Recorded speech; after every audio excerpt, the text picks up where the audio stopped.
ನಮಸ್ಕಾರ ಎಲ್ಲರಿಗೂ.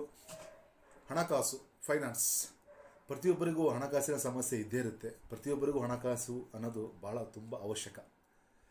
ಈ ಥರ ಒಂದು ಸಮಸ್ಯೆ ಇದ್ದಾಗ ಅದರಲ್ಲಿ ನಾವು ಹಣ ಯಾರಿಗೋ ಒಬ್ಬರಿಗೆ ಕೊಟ್ಟಿರ್ತೀವಿ, ಅದು ಬರುತ್ತೋ ಇಲ್ಲ ಅಂತ ನೋಡ್ಕೋಬೇಕು. ಅಥವಾ ನಾವು ಸಾಲ ತೊಗೊಂಡಿರ್ತೀವಿ, ಅದು ಬೇಗ ನಮ್ಮಿಂದ ಸಾಲ ವಿಮುಕ್ತಿ ಆಗ್ತೀವ ಅಥವಾ ಸಾಲದಿಂದ ನಾವು ಬಿಡುಗಡೆ ಆಗ್ತೀವ ಅನ್ನೋದನ್ನು ನಾವು ನೋಡ್ಕೋಬೇಕು. ಅದು ನಮ್ಮ ಜಾತಕದಲ್ಲಿ. ಇದಕ್ಕೆ ಕೆಲವು ವೇಷಧಾರಿಗಳು ಏನು ಮಾಡ್ತಾರೆ, ಈ ಕುಂಡಲಿ ನೋಡಿಬಿಡ್ತಾರೆ. ಕುಂಡಲಿ ನೋಡಿ ಶನಿ ಇಲ್ಲಿ ಕೂತ್ಕೊಂಡಿದ್ದಾನೆ, ರಾಹು ಇಲ್ಲಿ ಕೂತ್ಕೊಂಡಿದ್ದಾನೆ, ಅದನ್ನು ವೀಕ್ಷಣೆ ಮಾಡ್ತಾರೆ ಅಂಥೇಳಿ ಅರ್ಧ ಅಲ್ಲ ಮುಕ್ಕಾಲು ಭಾಗ ಜನಗಳಿಗೆ ಒಂದು ತಲೆ ಹುಳ ಬಿಡ್ತಾ ಇದ್ದಾರೆ. ಸೊ ಕುಂಡಲಿ ಅನ್ನೋದು ಜಸ್ಟ್ ಒಂದು ಇಂಡಿಕೇಟ್ ಅಷ್ಟೇ. ಸೊ ಅದರೊಳಗೆ ನಾವು ನೋಡ್ಬೇಕಾಗಿರೋದು ದಶ ಭುಕ್ತಿ ಅಂತರ್ಭುಕ್ತಿ, ಅಲ್ಲಿ ನಮ್ಮ ಫೈನಾನ್ಸ್ ಕಂಡೀಷನ್ನು ನೀಟಾಗಿ ಕ್ಲಿಯರ್ ಕೊಡುತ್ತೆ.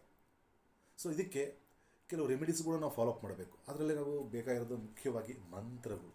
ಫೈನಾನ್ಷಿಯಲಿಗೆ ಇಂಪ್ರೂವ್ಮೆಂಟ್ ಮಾಡೋಕ್ಕೆ ಮಂತ್ರ, ಯಂತ್ರ, ತಂತ್ರ ಈ ಥರ ನಾವು ಮಾಡೋದ್ರಿಂದ ನಾವು ಫೈನಾನ್ಷಿಯಲಿ ಇರುವಂಥ ಒಂದು ಸಮಸ್ಯೆನ ಸಾಕಷ್ಟು ಸುಧಾರಣೆ ಕೂಡ ಆಗುತ್ತೆ.